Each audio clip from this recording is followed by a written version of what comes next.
네, 안녕하세요. 지난주일 설교 말씀을 다시 한번 좀 깊이 생각해보는 시간입니다. 리시리즈 세 번째 주제였죠?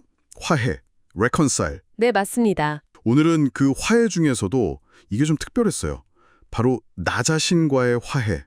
이게 왜 중요한 첫걸음인지 한번 이야기 나눠보겠습니다. 네, 좋습니다.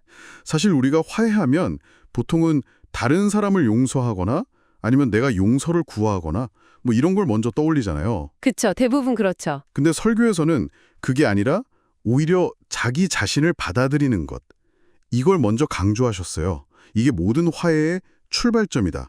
라고요. 이게 왜 그런 걸까요? 네, 그게 참 중요한 포인트인데요.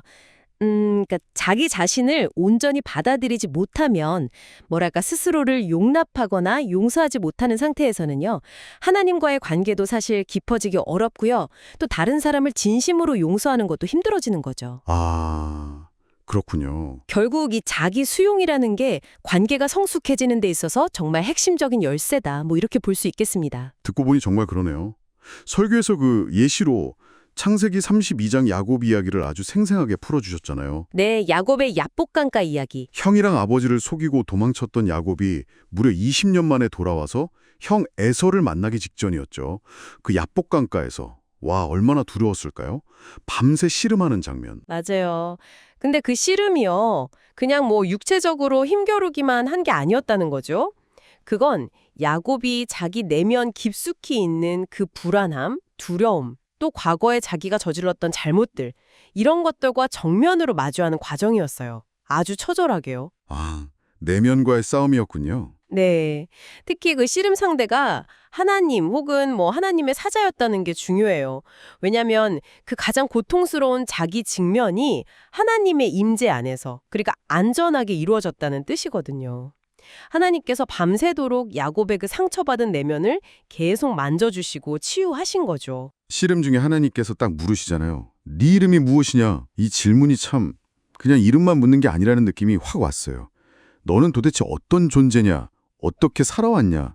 이런 근원적인 질문 같았달까요? 성경이 참 답을 주기도 하지만 이렇게 질문을 던져서 우리 자신을 돌아보게 만드는 힘이 있는 것 같아요. 정확합니다. 그리고 야곱이 대답하죠. 야곱입니다. 그 이름 뜻이 속이는 자, 발뒤꿈치를 잡는 자잖아요. 그러니까 자기의 그 부끄러운 본 모습, 요즘 말로 하면 쌩얼을 하나님 앞에서 그냥 정직하게 인정하고 대면한 거예요. 아, 쌩얼. 네. 근데 여기서 진짜 중요한 건요. 하나님 앞에서는 그렇게 나의 가장 부끄러운 모습조차도 괜찮다는 거예요. 숨길 필요 없이. 하나님은 그걸 보고 비난하시는 게 아니라 있는 모습 그대로 품어주신다는 거죠. 그게 핵심이에요. 와, 그 경험 후에 야곱이 그곳 이름을 분이엘이라고 짓잖아요. 하나님의 얼굴이라는 뜻. 그렇죠. 하나님의 얼굴을 봤는데도 내가 살았다. 이런 고백인 거죠. 그리고 그는 더 이상 야곱이 아니라 이스라엘이라는 새 이름을 얻게 되고요. 네. 하나님과 겨루어 이겼다. 혹은 하나님이 다스리신다는 뜻이죠. 아마 그의 얼굴에는 이전의 그 불안함 대신에 하나님의 형상이 회복된 어떤 빛 같은 게 있지 않았을까요? 그럴 것 같아요. 그렇게 자기 자신과 먼저 화해를 하고 나니까 비로소 그토록 두려워했던 형 에서와의 만남이 가능해진 거예요. 네, 맞아요.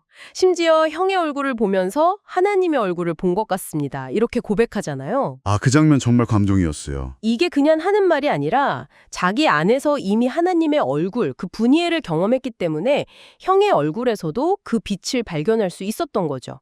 이 자기 자신과의 화해가 타인과의 화해로 자연스럽게 이어진다는 걸 보여주는 정말 극적인 장면입니다. 설교에서 요셉 이야기도 잠깐 나왔었죠. 네, 요셉도 그렇죠. 형들한테 팔려가서 정말 고통스러운 시간을 보냈지만 성경을 보면 계속 하나님이 그와 함께 하셨다. 이 말씀이 반복되잖아요. 맞아요. 그게 참 중요하죠. 그 고난 속에서도 하나님 안에서 자신을 받아들이고 뭐랄까 내면의 평화를 지켰기 때문에 결국 나중에 형들을 용서하고 화해할 수 있었던 거겠죠. 네.